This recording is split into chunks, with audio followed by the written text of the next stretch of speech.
اس سلسلہ اجتماعات کے اعتبار سے الوداعی تحفہ ہوگا۔ اب میں آغاز کر رہا ہوں۔ پہلی بات، اس سبب میں 3 باتیں مجھے کہنی ہیں۔ سب سے پہلی بات یہ کہ زندگی کی سب سے بڑی حقیقت موت ہے۔ ہم بھلائے رکھتے ہیں، اپنے ذہن سے اسے دور رکھتے ہیں، لیکن واقعہ یہ ہے کہ زندگی کی سب سے بڑی حقیقت موت ہے۔ خدا کے منکر پیدا ہوئے ہیں، لیکن موت کا انکار کرنے والا تو کوئی پیدا نہیں ہوا۔ اس لیے میں نے آیت آپ کو سنائی، کل نفس ذائقۃ الموت، ہر سی نفس کو موت کا مزہ چکھنا ہے، ہر جاندار کو موت کا مزہ چکھنا ہے۔ ثم الینا ترجعون، پھر ہماری طرف لوٹا دیے جاؤ۔ تو زندگی کی سب سے اہم حقیقت موت، اور موت کے بعد رجوع اللہ، آخرت، یہ سب سے بڑی حقیقت ہے۔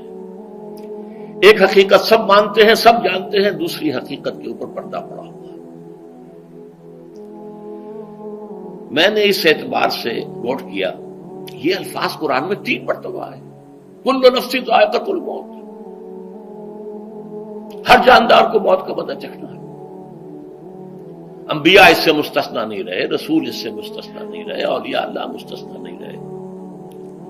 وقتی طور پر استثناء حضرت عیسیٰ کا ہے کہ ابھی وہ زندہ ہیں، لیکن عیسیٰ یاتی علیہ الموت، حضور نے فرمایا عیسیٰ پر بھی موت آئے گی، جب دوبارہ آئیں گے زمین پر اتریں گے، پھر اس کے بعد ان پر موت وارد ہوگی، ان کی نماز جنازہ پڑھی جائے گی، انہیں دفن کیا جائے گا حضور کے پہلو میں، شادی بھی کریں گے، اولاد بھی ہوگی۔ باقی تو یہ ہے کہ کل نفس ذائقۃ الموت، سب کو موت کا مزہ چکھنا ہے۔ عیسیٰ بھی بالآخر اس سے مستثنا نہیں رہیں گے، بلکہ قرآن میں ایک جگہ کہا گیا ہے أَفَإِن مِتَّ فَهُمُ الْخَالِدُونَ، کیا ہے نبی، اگر آپ کا انتقال ہو گیا تو یہ کیا ہمیشہ رہیں گے؟ کون ہے دنیا میں جو ہمیشہ رہے؟ انتقال تو ہونا، آپ کا بھی ہونا ہے۔ إِنَّكَ مَيِّتٌ وَإِنَّهُمْ لَمَيِّتُونَ،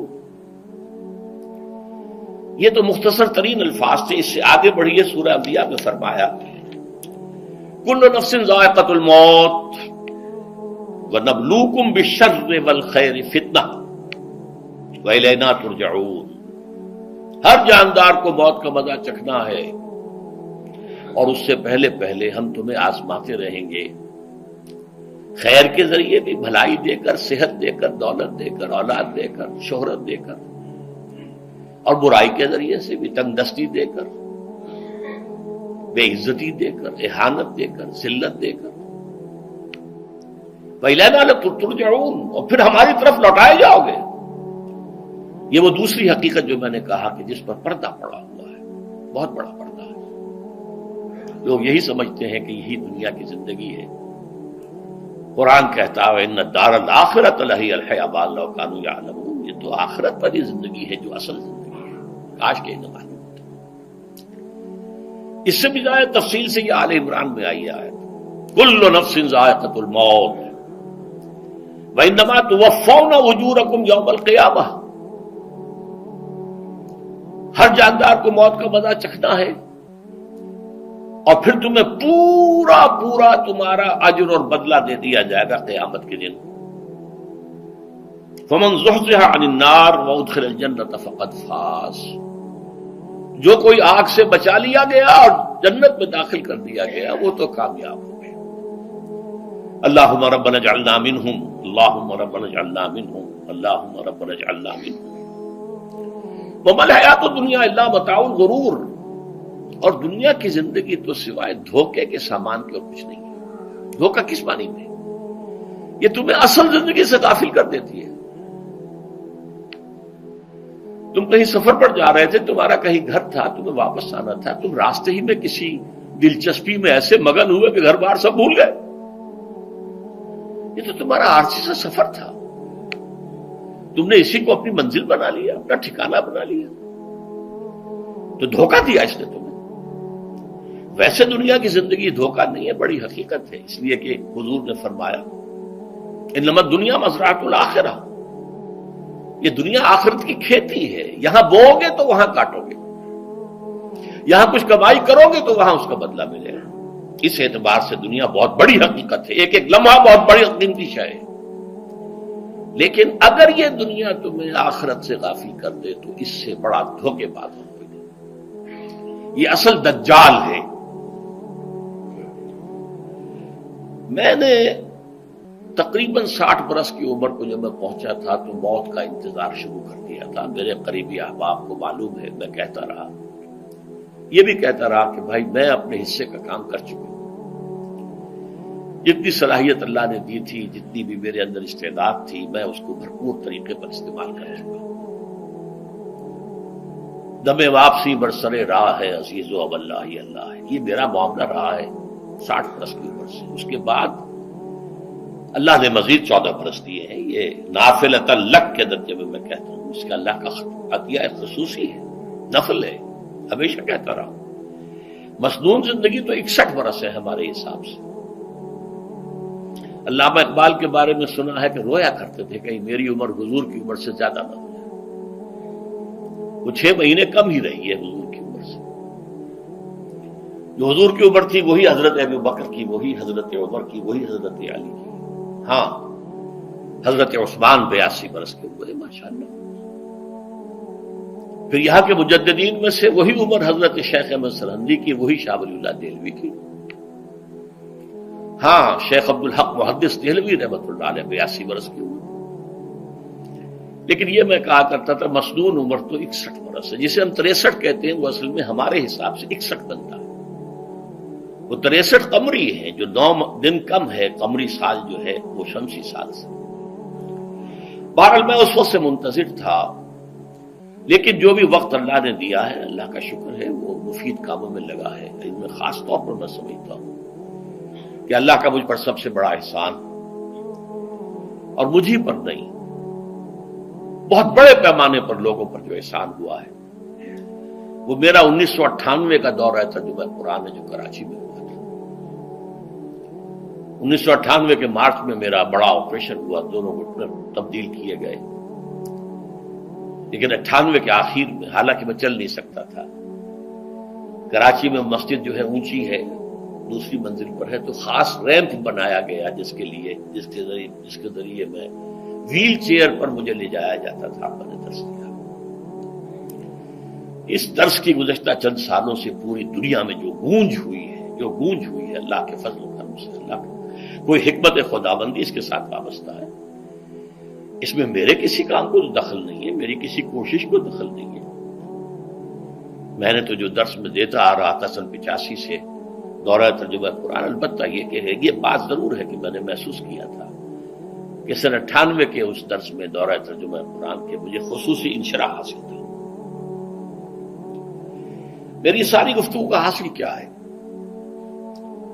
دیکھیے، نظریاتی تحریکوں کا تعلق اشخاص سے نہیں ہوتا، ٹھیک ہے، کوئی اس کا داعی ہوتا ہے، کوئی اس کا مؤسس ہو جاتا ہے، کوئی اس کا آغاز کرنے والا ہوتا ہے، لیکن نظریاتی تحریک افراد سے وابستہ نہیں ہوتی۔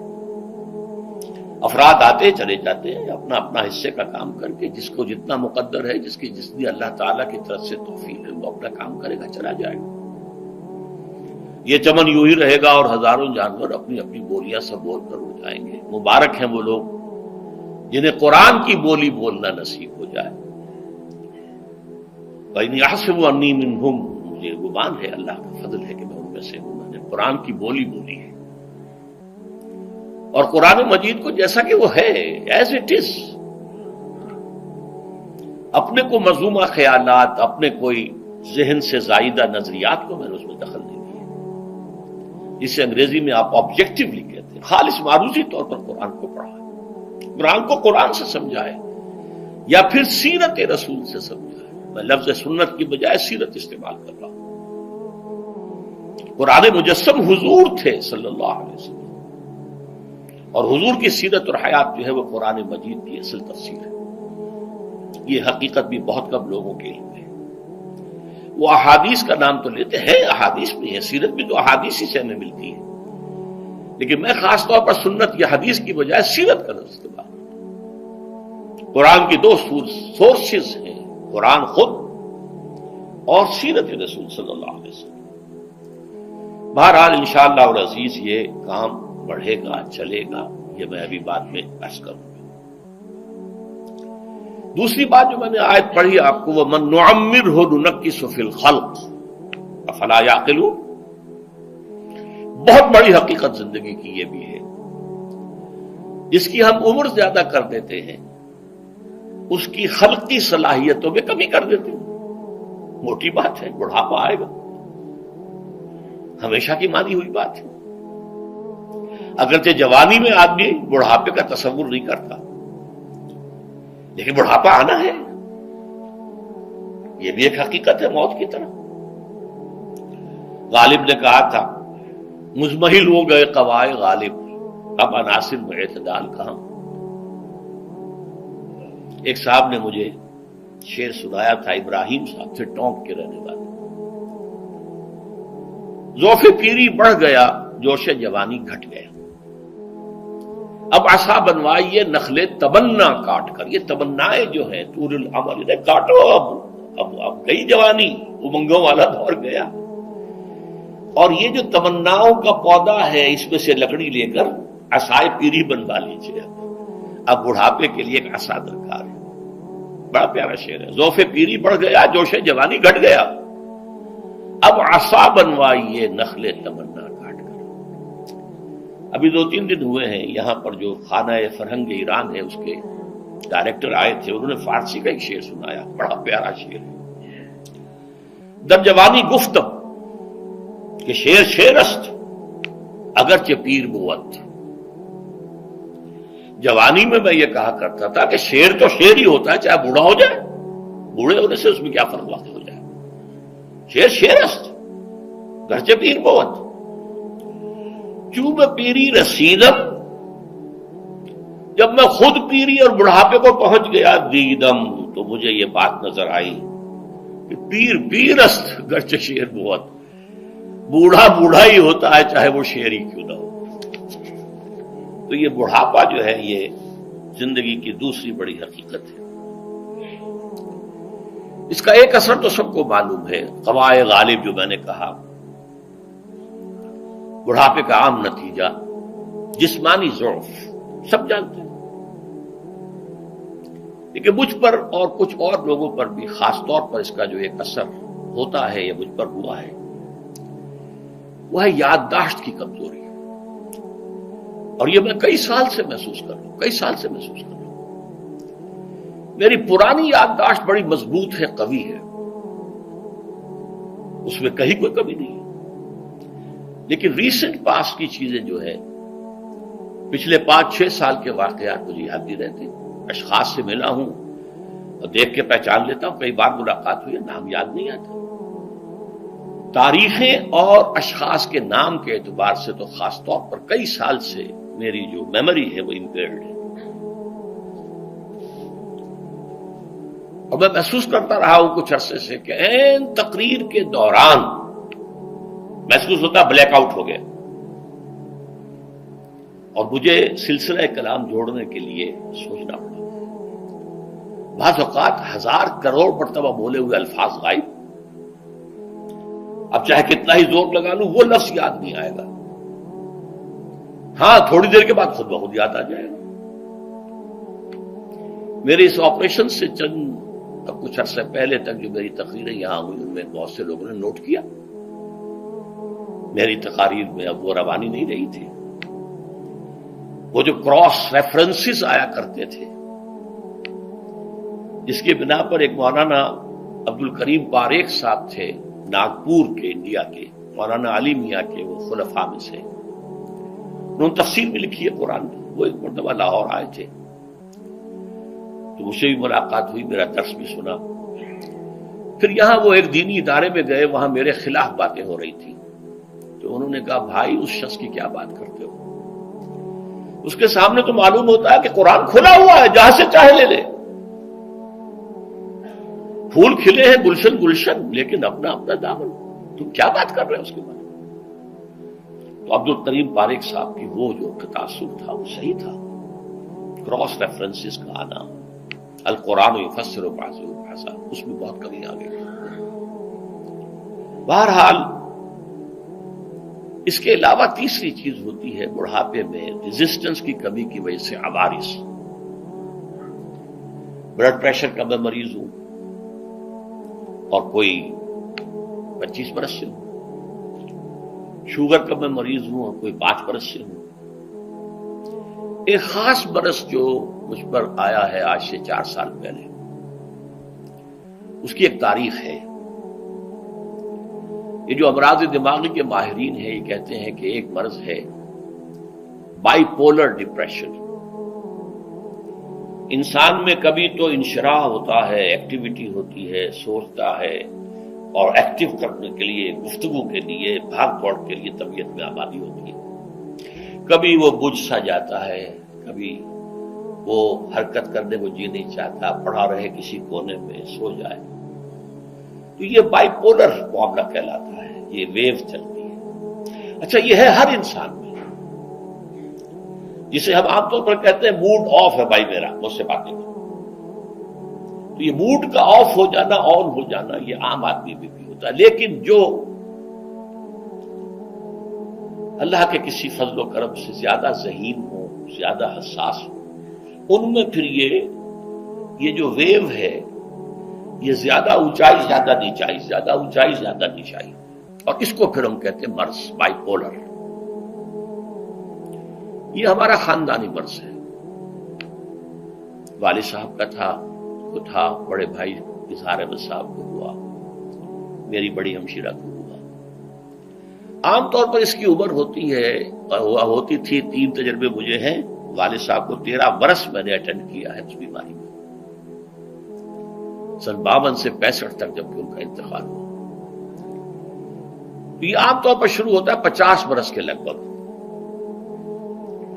میری عمر جب 50 برس کے لگ بھگ ہوئی تو مجھے کئی مرتبہ محسوس ہوا کہ میری تقریر کے دوران سوئچ آف ہوتا ہے. ایک مرتبہ سن 70 میں میری یادداشت کئی گھنٹوں کے لیے بالکل ضائع ہو گئی. اس کا میں نے تذکرہ کیا ہوا، میری کتاب ہے حساب کم و بیش. جو کیفیت مجھ پر گزری تھی، جس کرب کے عالم میں وہ چند گھنٹے مجھ پر گزرے تھے، میں انہیں الفاظ میں بیان نہیں کر سکتا. آدمی خراب ہے، نہ ابتدا کی خبر ہے نہ انتہا معلوم، کچھ بھی نہیں. میں جب 50 برس کا ہوا اور یہ ایک مرتبہ مجھے جھٹکے لگے مسجد سمن آباد کے اندر، تو میں نے ڈاکٹر رشید چودھری صاحب سے، وہ میرے والد صاحب کے بھی معالج رہے تھے، میں نے ان سے کہا کہ یہ ڈینجر زون میں داخل ہو گیا ہوں. ان کا نہیں، آپ کو یہ نہیں ہوگا، اس لیے کہ آپ اللہ کے کتاب کی خدمت کر رہے ہیں. تو ان کی یہ بات پارشلی ٹروتھ نکلی کہ 70 برس کی عمر میں مجھ پر یہ 20 برس اللہ تعالیٰ نے مجھے اس میں ایک بونس دے دیا. 70 برس میں ظہور ہوا. اس کا ایکسائٹنگ کاز بنا ہے افغانستان میں جو حادثہ ہوا طالبان کے ساتھ. اتنا صدمہ مجھے تھا، ایک دم بیٹھ گیا. یہ چیز جو ہے ابھی کنٹینیو کر رہی ہے.